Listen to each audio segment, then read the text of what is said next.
మీ బంగారం తాకట్టులో ఉందా? విడిపించలేకపోతున్నారా? అయితే ఆచారి గోల్డ్ కంపెనీని సంప్రదించండి.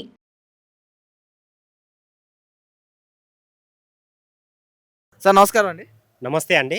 సార్ మీ ముందుగాల వీటీవీ నెట్వర్క్కు ధన్యవాదాలు. సార్ మీ పేరు? నా పేరు బీసం చెన్నయ్య సాగర్. మాది ఉమ్మడి మహబూబ్నగర్ జిల్లా, నారాయణపేట జిల్లా, మక్తల్ నియోజకవర్గం. సార్ అయితే మీరు నాయకుడు రౌడీ షీటర్ అంట, అపోజిషన్ వాళ్ళు అంటున్నారు ఏంటి? జూబ్లీహిల్స్ ప్రజల దగ్గర ఒక్కరి దగ్గరనన్నా నవీన్ యాదవ్ రౌడీ షూటర్ అని చెప్పియండి.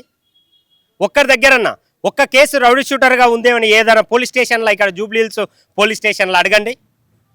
వాళ్ళు ఎవరండి? కేటీఆర్ రౌడీ, హరీష్ రావు రౌడీ, కవిత రౌడీ. మీ కుటుంబంలో ఉన్నదే మొత్తం రౌడీలు ఉన్నారు. ఈరోజు కవితకు ఆస్తులు ఇవ్వకుండా బయటికి దొబ్బి రౌడీలుగా చెలాయిస్తున్నది మీరా నవీన్ యాదవ్ అన్న గురించి చెప్పడము. ఈరోజు కాంగ్రెస్ పార్టీ ప్రజాపాలన ప్రభుత్వము ఒక బీసీ బిడ్డకు అవకాశం ఇచ్చింది కాబట్టి మీరు గతంలో మీ పార్టీలో ఉన్నప్పుడు తెలియదా? ఆ రోజు మీరు ఎన్ని కేసులు పెట్టించిందో తెలియదా? ఈ జూబ్లీహిల్స్ ప్రజలకు మొత్తం తెలుసు. రేపు జరగబోయే 11 తారీఖు ఎలక్షన్ జరగబోయే పోలింగ్ రోజు జూబ్లీహిల్స్ ప్రజలు బుద్ధి చెప్తారు బీఆర్ఎస్ పార్టీకి. మీరు స్వచ్ఛతరంగానే వచ్చారు ఇక్కడికి? మీ సొంత డబ్బులతో వచ్చారు? మా సొంత డబ్బులతోటే మేము ఇక్కడికి వచ్చినాము. మా మంత్రి గారి ఆదేశాల పరంగా ఇక్కడ జూబ్లీహిల్స్లో వచ్చి మేము ఈ వెంగళరావు నగర్లో ఒక 8-9 రోజుల నుంచి ఇక్కడ ప్రచారం చేస్తున్నాము. ఇక్కడ మేము డే 1 రోజు నుంచి కూడా డే ఎండ్ రోజు వరకు కూడా జూబ్లీహిల్స్ ప్రజలతోటి మేము ప్రతి వాడ తిరుగుతున్నాము. ప్రతి వాడలో వెళ్తే కూడా వాళ్ళే స్వయంగా వచ్చి చాలామంది మాకు గత 10 ఏళ్ల నుంచి రేషన్ కార్డు లేకుండే, ఈరోజు కాంగ్రెస్ ప్రభుత్వం వచ్చిన తర్వాత రేషన్ కార్డు వచ్చింది, సన్న బియ్యం వచ్చింది, మేము కడుపు నిండా అన్నం తింటున్నామని పేదోడు చెప్తున్నాడండి. అంతకన్నా అదృష్టం ఇంకేం కావాలి? మరి నవీన్ యాదవ్ రౌడీ కాబట్టి మిమ్మల్ని అందరం తోలుకొచ్చారు, అక్కడి నుంచి భయపెట్టి బెదిరించి మరి ఇక్కడ ప్రచారం చేపిస్తున్నారు అంటున్నారు, అది నిజమేనా? అంటే ఇప్పుడు బీఆర్ఎస్ పార్టీ వాళ్ళు కూడా మొత్తం కాన్స్టిట్యున్సీలో మొత్తం తిరుగుతున్నారు, వాళ్ళు కూడా రౌడీలేనా? బీజేపీ వాళ్ళు కూడా మొత్తం తిరుగుతున్నారు, వాళ్ళు కూడా రౌడీలేనా? ఈరోజు గతంలో జనార్దన్ రెడ్డి చనిపోయినప్పుడు కూడా ఆ రోజు ఒక ఆనవాయితీ ఉండే, ఎవరైతే కుటుంబంలో చనిపోతే ఆ కుటుంబానికి ఇనాన్మాస్గా ఇస్తాం అనేది ఒకటి ఉండే. కానీ ఆ రోజు దౌర్భాగ్యుడు ఇప్పుడున్న మాజీ సీఎం చంద్రశేఖర్ రావు కదా క్యాండిడేట్ నిలబెట్టింది. తెలియదా ఏందనేది?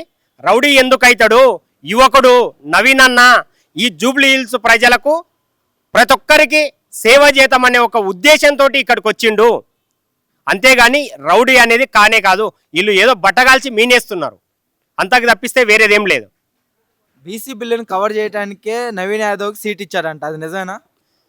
దమ్ముంటే బీజేపీ ప్రభుత్వానికి, సెంట్రల్ ఉన్న బీజేపీ ప్రభుత్వానికి, ఇక్కడ ఉన్న బీఆర్ఎస్ వాళ్ళకు ఇద్దరు దొందు ఒకటే. ఈరోజు గౌరవ ముఖ్యమంత్రి ఒక బీసీ బిడ్డ కాకుండా ఒక రెడ్డి ముఖ్యమంత్రి అయి ఉండి కూడా, ఒక రెడ్డి బిడ్డ అయి ఉండి కూడా ఈరోజు బీసీ బిల్లుని అసెంబ్లీలో పాస్ చేపించిండు. ఇక్కడ జరిగే ప్రభుత్వంలో ప్రతి ఒక్కటి బిల్లు పాస్ చేపించి గవర్నర్ దగ్గరికి పంపించిండు, సెంట్రల్కి పంపించిండు. మీకు దమ్ముంటే రాష్ట్రపతి దగ్గరికి తీసుకెళ్లి ఈ బీసీ బిల్లును ఆమోదం తెలపండి, మా క్యాండిడేట్ విత్డ్రా చేసుకుంటానని గౌరవ ముఖ్యమంత్రి చెప్పిండు. మీకు దమ్ముంటే ఇంకొక రోజు ఉంది, ఛాలెంజ్ విసురుతున్నాం కాంగ్రెస్ పార్టీ నుంచి, బీసీ బిల్లును ఆమోదం తెలపండి, కాంగ్రెస్ పార్టీ విత్డ్రా చేసుకుంటుంది ఇక్కడ క్యాండిడేట్ని. మీకు దమ్ము లేదు, కానీ ఏదో తెలంగాణ ఉన్న ప్రజలు 4 కోట్ల చిల్లర ప్రజలకు అమాయకులని మీరు ఏదో చెప్తున్నారు. కానీ అందరికీ తెలుసు ఈరోజు బీసీ బిల్లు పట్ల ఎవరికి చిత్తశుద్ధి ఉంది, ఎవరికి లేదనేది తెలంగాణ ప్రజలకు ప్రతి ఒక్కరికి తెలుసు.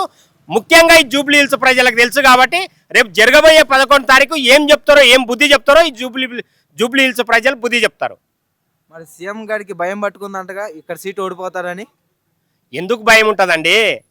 ఒక రైతు బిడ్డ, ఒక నల్లమల్ల పులి బిడ్డ, పాలమూరు బిడ్డ, పౌరుషం ఉన్న బిడ్డ, ఇక్కడ ఉన్న రేవంత్ రెడ్డికి భయం అనేదే లేదు.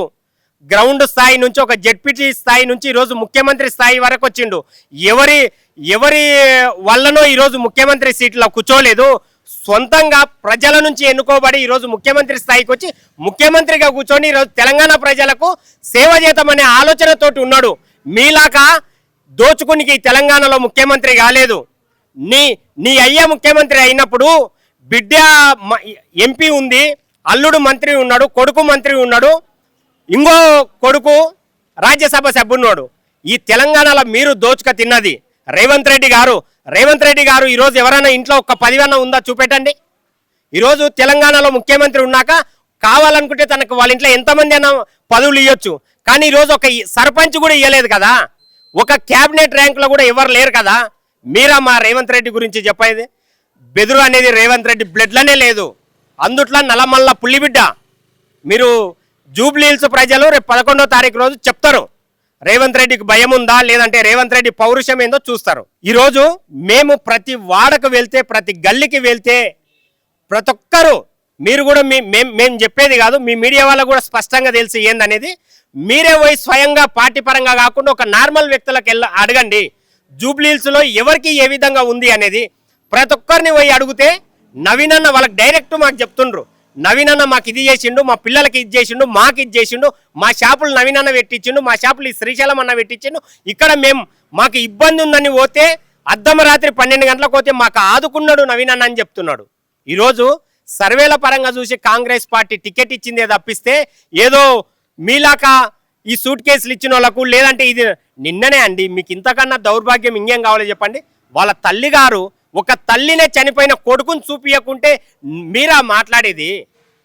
బీఆర్ఎస్ పార్టీ వాళ్ళు లపోట్లు ఒక శవాన్ని అడ్డం పెట్టుకొని రాజకీయం చేస్తున్నది. ఎందుకు మీకు గతంలో కూడా కంటోన్మెంట్లో చనిపోయిండే, మళ్ళీ ఈ ప్రచారం ఆడెందుకు చేయలేదు? మీరు కంటోన్మెంట్లో కూడా ఇంతగానం ఎందుకు మీనేసుకొని తిరగలేదు? ఈరోజు నీకు బినామీ ఆస్తులు ఉన్నాయి కాబట్టి నువ్వు ఇంతగానం ప్రచారం చేస్తున్నావు, అక్కడ బినామీ ఆస్తులు లేవు కాబట్టి ఆ విధంగా వదిలిపెట్టినావు.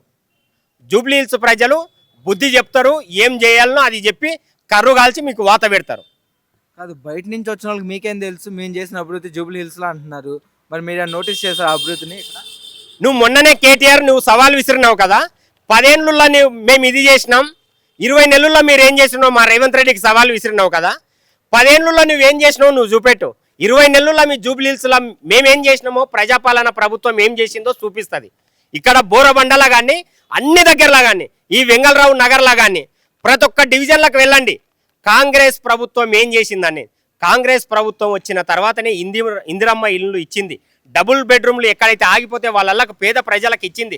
ఈరోజు చాలామంది జూబ్లీ హిల్స్లా, దేశంలోనే జూబ్లీ హిల్స్ అనే నియోజకవర్గం చాలా కాస్ట్లీ నియోజకవర్గం. ఈరోజు జూబ్లీ హిల్స్ నియోజకవర్గం ప్రపంచంలో తెలియదు అన్నికనే లేదు జూబ్లీ హిల్స్. కానీ ఇక్కడ కూడా చాలామంది ప్రజలు ఇంకా కూటికి లేకుండా బతుకుతున్నారు. కంట్రోల్ బియ్యం అనే ఒక పేరుతోటి దొడ్డు బియ్యం వస్తే వాళ్ళు తినలేక, వాళ్ళు పురుగులు వాడి తినలేక వేరే ఏదో కూలినాలి చేసుకొని ఈరోజు తింటుంటే గౌరవ ముఖ్యమంత్రి రేవంత్ రెడ్డి గారు వచ్చి ప్రజల కష్టాలను తెలుసుకొని ఈరోజు ప్రజాపాలన మనం ఇచ్చిన హామీలన్న ఉద్దేశంతో ఈ సన్న బియ్యం పథకం తీసుకొచ్చిండు. ఎందుకు 10 ఏళ్ళలో మీకు ఎందుకు చేతగాలేదని మేము అడుగుతున్నాం. 10 ఏళ్ళలో ఎందుకోసం చేతగాలేదు? ఈరోజు డబుల్ బెడ్రూమ్ ఇండ్లు అక్కడక్కడ కట్టేసి నువ్వు కమిషన్లు తీసుకొచ్చి వదిలిపెట్టినావు, లబ్ధిదారుల దగ్గర కూడా డబ్బులు తీసుకొని వదిలిపెట్టినావు. మళ్ళీ ఈరోజు మేము చెప్పిన విధంగా 4,50,000 ఇండ్లు ఫస్ట్ విడతలో రిలీజ్ చేసినాం. మా రేవంత్ రెడ్డి గారు రిలీజ్ చేసిండ్రు. మళ్ళీ మీకు ఎందుకు చేతగాలేదు? ఒక్కటన్నా మేము బలిచిన వాళ్ళకి ఇస్తాము, కండిషన్స్ పెట్టినాం. ప్రతి ఒక్కరికి పేదనికి వస్తుంది. మీరు పోయి అడగండి, పేద ప్రజలను అడగండి, సన్న బియ్యంతో ఏ విధంగా వాళ్ళు ఎంత సంతోషంగా ఉన్నారు ఈరోజు జూబ్లీ హిల్స్ ప్రజలు చెప్తారు మీకు. హాయ్ అండి, this is actor Suman. So వీటీవీని లైక్ చేయండి, షేర్ చేయండి, సబ్స్క్రైబ్ చేయండి. Hi hello, I am Sasirekha, miss India. So వీటీవీని లైక్ చేయండి, సబ్స్క్రైబ్ చేయండి, షేర్ చేయండి. ఏమైనా డౌట్స్ ఉంటే కామెంట్ బాక్స్లో కామెంట్ చేయండి. Thanks for VTV.